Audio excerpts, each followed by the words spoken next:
तो इस एपिसोड की स्टार्टिंग में हमें दिखाया जाता है। इसके बाद हमें बाहर खड़ी कार को दिखाया जाता है जहाँ पर शेंगोंग कार के अंदर बैठी हुई होती है। जुनजुन सामने से आता है और कार में जाकर बैठ जाता है। शेंगोंग कहती है आखिर तुम इतना लंबा समय क्यों लग गया, आखिर तुम वहाँ पर क्या कर रहे थे? मैंने बाहर से शाओजिन की चीखने की आवाज सुनी। जुनजुन कहता है तुम्हें क्या लगता है कि तुम कहाँ गलत हो? शेंगोंग कहती है क्या तुम उस चीज को लेकर अभी भी नाराज हो, हैंचन पाई को लेकर? मैं बस उससे मदद मांग रही थी और कुछ नहीं, हमारे बीच में ऐसा कुछ भी नहीं है। जुनजुन उसके चिन को पकड़ता है और उसे किस कर लेता है। ये देखकर शेंगोंग शर्माती है और वो कहता है मैंने तुम्हें कितने बार कॉल किया था, आखिर तुमने मुझे रिटर्न कॉल क्यों नहीं करा? बस इसीलिए और कुछ नहीं। उसकी ये बात सुनकर वो कुछ कहना चाहती है लेकिन वो कुछ नहीं कह पाती। जुनजुन उसे रोकते हुए कहता है ठीक है अभी फालतू की बातें कहना बंद करो, और अपने मन में कहता है वो पक्का ऐसी कोई बात कहेगी जो मुझे दोबारा अनोइंग करेगी और फिर मैं उससे ये कहूंगा कि मुझे उस पर भरोसा नहीं है। फिर से वो बातें दोबारा चलना शुरू हो जाएगी और दोबारा हम दोनों के बीच में वो गलत फहमी है। मैं बिल्कुल भी ऐसा नहीं चाहता। शेंगोंग उसके हाथों को पकड़ती और कहती है मुझे डर था कि तुम मुझसे गुस्सा हो जाओगे अगर मैं इस चीज के प्रूफ लेकर नहीं आई, उन सारे एविडेंस को लेकर, और तुम मुझ पर भरोसा नहीं करोगे कि मैं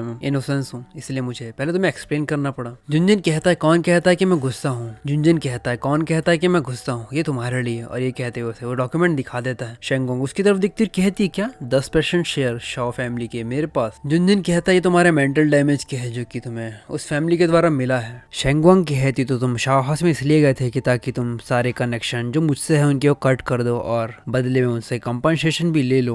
जुनजुन कहता है ये सारे स्टॉक्स और ये शेयर सब किन किन से बिलोंग करते हैं, लेकिन वो शाओजिन के हाथ में चले गए और क्योंकि उसने तुम्हें बुली किया है तो उसे उसकी सजा तो मिलनी ही चाहिए थी। शेंगोंग उन पेपर्स की तरफ देखती है और कहती है ये तो मेरे ही शेयर्स हैं। हाँ, ग्रैंडपा हमेशा ऐसी बातें कहा करते थे कि वो मुझे शेयर्स देंगे। उन्होंने कहा था कि अगर मैं शाओजिन को अपना बोन मैरो दे देती हूँ तो वो मुझे 10% शेयर देंगे। तो इसका मतलब ये है कि जो शेयर्स मेरे हुआ करते थे वो शाओजिन के हाथ में थे। और फॉर्चुनेटली इस चीज के बारे में मुझे नहीं पता था, और अगर मुझे पता होता तो मुझे सच में इस सारी चीजों को लेकर काफी गुस्सा आता। लेकिन अच्छी बात यह है कि जुनजुन ने मेरी मदद करी और उन्हें दोबारा मेरे पास वापस ला दिए। और ये कहते हुए जुनजुन की तरफ देखती है, उसकी तरफ देखती और कहती है सच में ये आदमी सच में बहुत ज्यादा हैंडसम है। और ये कहते हुए वो ब्लश कर रही होती है। वो उसके हाथ को पकड़ती और कहती है तुम्हें पता नहीं कि तुमने मेरे लिए ये क्या किया है, तुम्हारा बहुत बहुत शुक्रिया। जुनजुन अपना चेहरा दूसरी तरफ कर लेता और कहता ठीक है आज से तुम्हें उस यान बाई और उसकी वाइफ से दूर रहना है, उनसे दूरियां बना लो। शेंगोंग कहती है आखिर प्रेसिडेंट और उनकी वाइफ के साथ दिक्कत क्या है? क्या उनकी रिलेशनशिप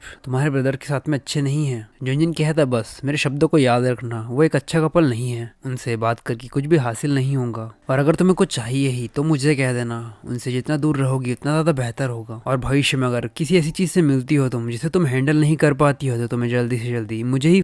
तो अगर आपको ये एपिसोड पसंद आया हो तो ज़्यादा से ज़्यादा लाइक करें और कमेंट करें ताकि मैं नेक्स्ट एपिसोड जल्दी से जल्दी डाल पाऊँ। अगर आपको मेरा कंटेंट पसंद आया तो प्लीज़ चैनल को सब्सक्राइब करना ना भूलें।